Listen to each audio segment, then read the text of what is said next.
تو شاید ان کا مقصد یہ ہو. مگر کم سے کم کوئی ریفریشنگ تھاٹ ہے. ری کیٹیگرائز یور اینیمیز, یہ بھی بڑی اچھی بات ہے. فریش تھنکنگ ہے, certainly out of the box. تو ان کو فریش تھنکنگ کے لیے ہمیں کریڈٹ دینا چاہیے. لاسٹ ویک آپ اسلام آباد جا رہے تھے, میں بڑا ایکسائٹیڈ تھا. آپ بڑے مطلب ٹریپیڈنٹ تھے, سوچ رہے تھے جی پتہ نہیں کیا ہو رہا ہوگا, کون سی بریگیڈ مارچ کر رہی ہے, زرداری صاحب کون سی کھڑکی کے پاس کھڑے ہوں گے. اگر 111 بریگیڈ نے سوچا آج اندر جانے کا ٹائم آ گیا ہے. زرداری صاحب کیا تھا موڈ اسلام آباد میں؟ میں تو حیران تھا کہ اسلام آباد کا موڈ جب وہ نکلے ہیں, جب وہ گئے ہیں اندر, تو ان کو پتہ نہیں تھا کیا ہونے والا ہے. مگر جب وہ نکلے ہیں تو every body was quite assured کہ سچویشن وہی ہے جو پہلے تھا جانے کے پہلے, اور کوئی اس میں تبادلہ نہیں آیا تھا. آپ دیکھیں گے ریزولوشن پڑھ کے, even the resolution drafted by the PMLN, جو وہ was much stronger than the resolution given by the foreign office. ان میں سب کہا گیا ہے کہ امریکہ امریکہ امریکہ, مانے اپنے بارے میں کچھ نہیں کہا. مانے کہ کیوں وہ ادھر پایا گیا بن لادن, کیوں وہ ادھر ہم پہلے نہیں جانے, اس کے بارے میں کچھ نہیں تھا. وہ انہوں نے کہا ایک کمیشن بنا دیں, اور اب وہ کمیشن آج تک بنی نہیں ہے, نامینیشنز بھی آج تک نہیں ہوئے ہیں. بہرحال وہ کمیشن کا رپورٹ ہمیں پتہ ہے اس کو کیا ہوگا. مگر جب وہ نکلے ہیں تو وہ ایسا نہیں لگ رہا تھا کہ they had been a sea change in the political situation in Pakistan اور the political power groups in Pakistan. وہی تھا بیسکلی جانے کے پہلے, اور وہی تھا جانے کے بعد.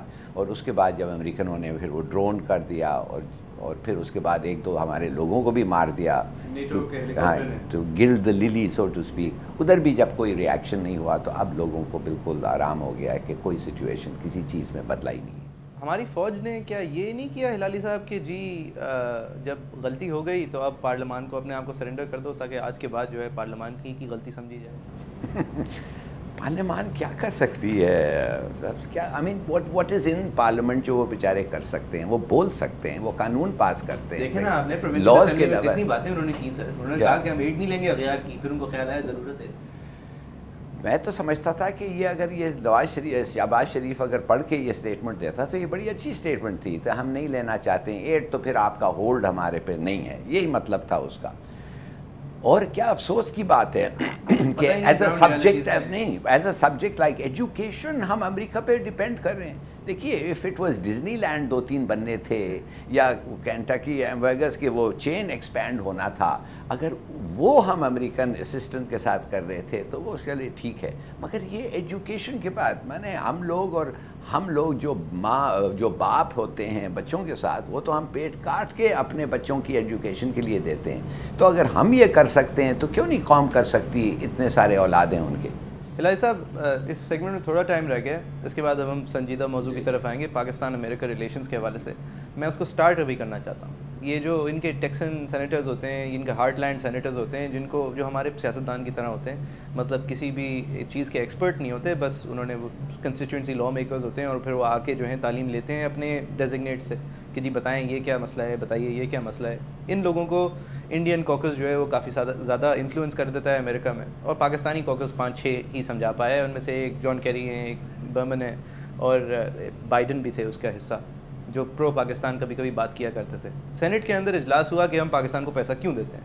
ان میں سے ایک سینیٹر نے کھڑے ہو کے کہا کہ جناب ہر ڈالر جو ہم چھاپتے ہیں اس کے اندر 40% ہم اپنی قرض بڑھاتے ہیں, 40 پیسہ ہر روپے میں ہم اپنا قرضہ بڑھاتے ہیں, تو یہ ہم بھلے کیوں دیں ان لوگوں کو جو کہ ہم سے اتنی نفرت کرتے ہیں. اس کا جواب ہے آپ کے پاس؟ بالکل ہے اس کی جواب, اور وہ جواب یہ ہے کہ یہ جو ڈالر وہ ہمیں دے رہے ہیں اور ان ریٹرن جو ہمارے سے مانگ رہے ہیں, it's the best deal in the world.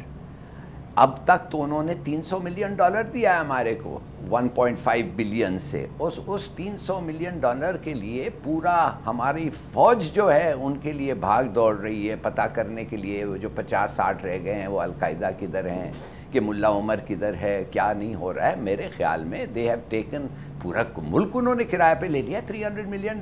Bloody good for the, it's good for them bucks, ہے نا. اتنا سستا ایک پورے 180 ملین مون کی اسٹیبلشمنٹ کو اگر آپ $300 بلین حالانکہ آپ نے 1.5 بلین اور افغانستان میں تو وہ 100 بلین خرچ رہے ہیں. مانے وہ تو بیچارے 2 ارب ڈالر خرچ رہے ہیں. تو میرے خیال میں it's a damn good deal, he shouldn't complain. مجھے یہ برا لگا حالانکہ اس نے کہا کہ پاکستان از اے ریٹ ہول اور اس میں ہمیں پیسے نہیں ڈالنے تھے. اب ریٹ ہول دیکھیے نا, اب ریٹ ہول میں تو پیسے واقعی نہیں ڈالنے چاہیے. لیکن پاکستان کو پھر ریٹ ہول بھی نہیں کہنا چاہیے, مطلب نہیں, وہ جو مرضی ہے کہتے ہیں, مگر ہم ایکسیپٹ کرتے ہیں, ہم تسلیم کرتے ہیں, ہم کہتے ہیں پھر بھی ہمیں دے دو جو بھی ہمیں آپ کہتے ہیں, گالیاں کھاتے ہیں پھر بھی پیسے لے لیتے ہیں.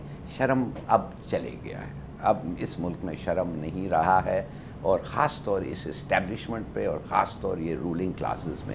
معاف کریے ہلالی صاحب, شرم نہیں رہا ہے کہتے ہیں ظفر ہلالی صاحب. بریک کے بعد ان سے پوچھنے کی کوشش کریں گے کہ امریکہ کے ساتھ اب ہوگا کیا ہمارا اور ہونا کیا چاہیے, اور کیونکہ کیا ہم بغیر امریکہ کے رہ سکتے ہیں. یہ شہباز شریف صاحب اور اغیار, یہ اسٹیٹمنٹس تو بڑی پاپولسٹ ہوتی ہیں لیکن پھر 3 دن کے اندر اثر شاہی جو ہے جاگ جاتی ہے, کہتی ہے یہ نہیں کہہ سکتے آپ.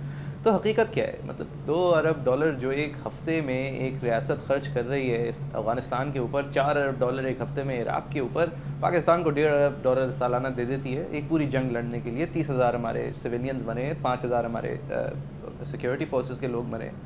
ایک کنٹینیوس اسٹیٹ آف ٹیرر میں میں اور آپ رہتے ہیں. یہ قیمت کیا ہم لیں اور یہ جنگ لڑیں کیونکہ اب یہ ہماری ہو چکی ہے, یا پھر یہ جنگ انہی کی ہے اور اگر ہم ان سے کہیں گے جی خدا حافظ تو ہمارے دہشت گرد بھی ہمیں خدا حافظ کہہ کے کہیں اور چلے جائیں گے. آپ دیکھ رہے ہیں سیاست منع ہے. Back with you after break.